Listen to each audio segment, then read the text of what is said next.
UP में 10% लोग liver रोग से पीड़ित। Doctor Ankur Garg. Varanasi Shalby Sanar international hospitals Gurugram के डॉक्टर अंकुर गर्ग के द्वारा वाराणसी में आयोजित की गई ओपीडी में जानकारी देते हुए बताया कि हाल के आंकड़ों से जाहिर हो रहा है कि भारत में हर साल लगभग 20% मौतें लीवर की बीमारी के कारण हो रही हैं। चिंताजनक बात यह है कि हमारे लगभग 1/4 एडल्ट जनसंख्या या तो अधिक वजन वाले हैं या मोटापे से पीड़ित हैं, जिससे फैटी लीवर रोग का खतरा बढ़ता है। साथ ही शराब का उपयोग भी बढ़ रहा है, जिससे अल्कोहलिक फैटी लीवर रोग के मामले में बढ़ोतरी हो रही है। मुझे बता दें। मैं डॉक्टर अंकुर गर्ग हूँ, director liver transplant Shalby Sanar international hospital Gurgaon. Doctor साहब, आज किस लिए प्रेस कॉन्फ्रेंस हुई है, क्या बताना चाहते हैं? तो इस प्रेस कॉन्फ्रेंस में मैं सिर्फ लोगों को एक अवेयरनेस देना चाहता हूँ लिवर डिजीज़ के बारे में।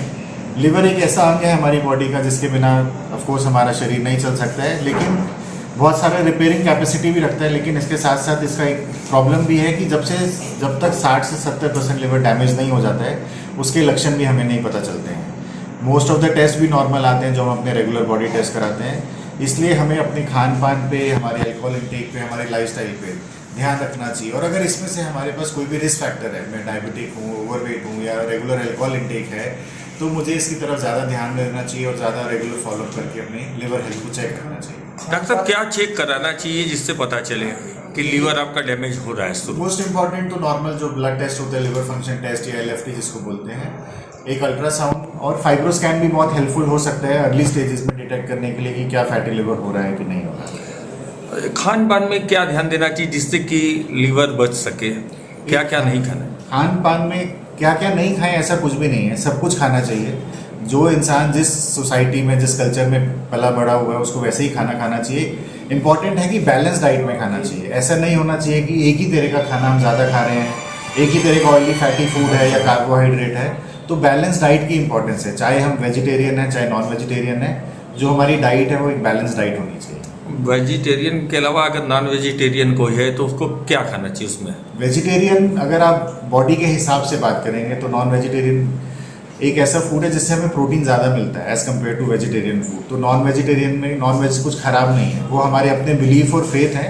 किसी को खाना है खाएं, तो सब कुछ खा सकते हैं। मैं फिर से बोल रहा हूँ, वेजिटेरियन भी नॉन वेजिटेरियन भी, लेकिन बैलेंस में करके खाना चाहिए।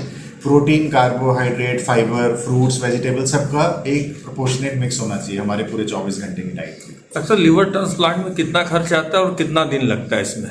लिवर ट्रांसप्लांट में करीबन 18 से 20 लाख खर्चा आता है और पेशेंट को ऑन एन एवरेज 15 से 20 दिन हॉस्पिटल में भी रहना पड़ता है ट्रांसप्लांट के बाद। तो इसकी सफलता की कितनी गारंटी होती है?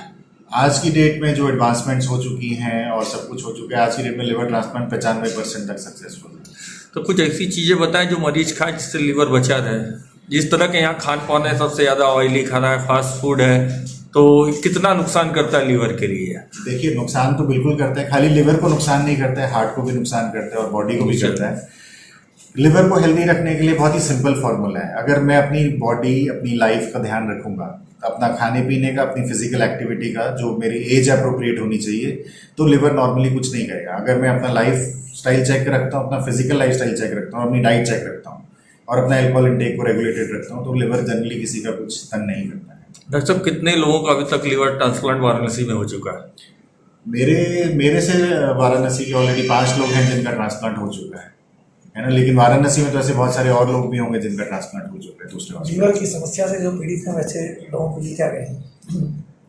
उनके लिए मैं एक ही एडवाइस दूंगा कि आपको एक स्पेशलिस्ट के पास जाना चाहिए, चाहे वो गैस्ट्रोएंटरोलॉजिस्ट है, हेपेटोलॉजिस्ट है या लिवर ट्रांसप्लांट सेंटर है, और उनकी एडवाइस फॉलो करनी चाहिए। अगर हम एडवाइस फॉलो करते हैं, रेगुलर मेडिकेशन लेते हैं, तो ऐसा नहीं है कि हर एक लिवर फेलियर पेशेंट को या हर एक लिवर डिजीज पेशेंट को लिवर ट्रांसप्लांट की जरूरत पड़ती है। हाँ, उसकी भी एक स्टेज आती है कुछ पेशेंट्स में, लेकिन most of the times 70% of the times हम उस बीमारी को, उस डिजीज को उससे पहले कंट्रोल कर सकते हैं। उपल नर्सिंग होम, जहां आपको मिलती हैं विश्व स्तरीय चिकित्सकीय सेवाएं, आंखों की जांच, डेंटल सर्जन, आई केयर सेंटर आदि अन्य सुविधाएं केवल एक ही छत के नीचे। उपल नर्सिंग होम, जहां के प्रमुख डॉक्टर्स हैं विशाल उपल, डॉक्टर जयती उपल, डॉक्टर वीना उपल, डॉक्टर RK उपल। उपल नर्सिंग होम, शंकर विहार, बैंक कॉलोनी, मथुरा।